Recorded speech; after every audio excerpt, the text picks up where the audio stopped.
So tomorrow is Apple's press event where they're going to unveil some streaming services. And with all the rumors and stuff, and I haven't talked much about it, I decided since today is the last day to give your final thoughts. I always do that with all Apple events, so I'm going to give my final thoughts in this video. And before we go any further, yes, I shaved. I'm going to miss the beard, but it'll grow back. But welcome everybody, welcome back, it's Michael, and today I'm going to give my final thoughts on the March event and give my perspective on what could happen, so stay tuned.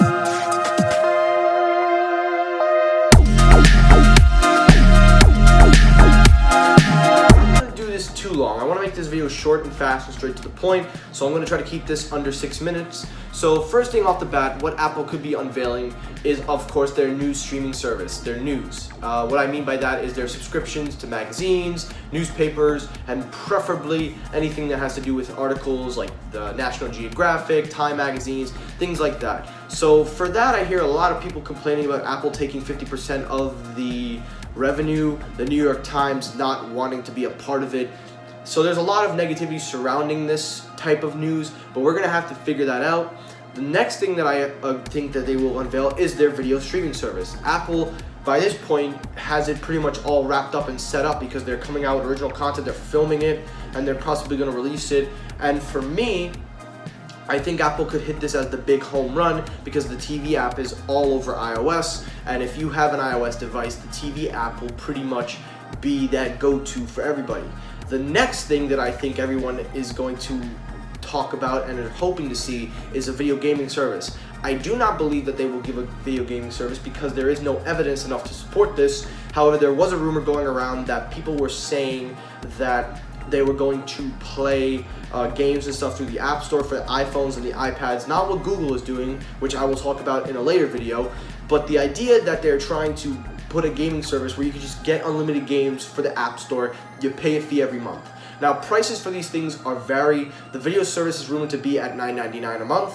I don't know if they'll do any college discounts. Same with the news article, it will be also $9.99 as well, or $14.99.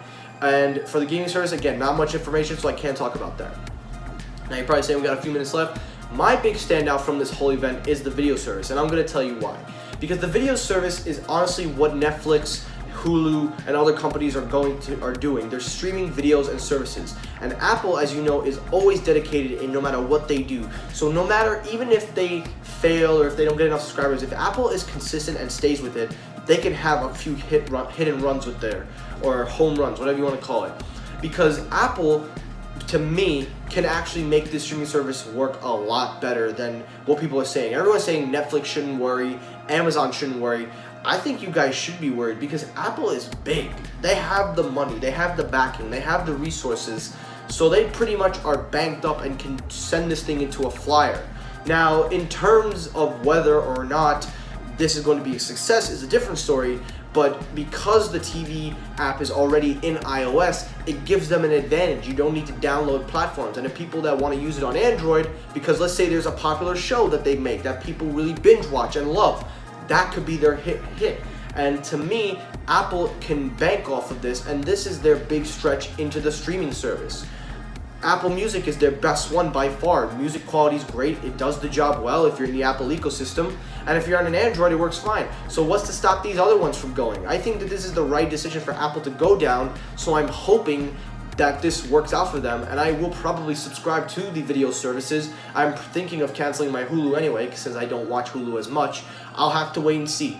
But that is my final thoughts on the Apple March event. I told you guys it's going to be a short video, so let me know down below, what do you think of the March event? Do you think there's any hype, any surroundings, anything at all that you think is going to happen? Let me know your thoughts down below. If you like what you see, hit that like button, subscribe. Thanks for watching, and peace.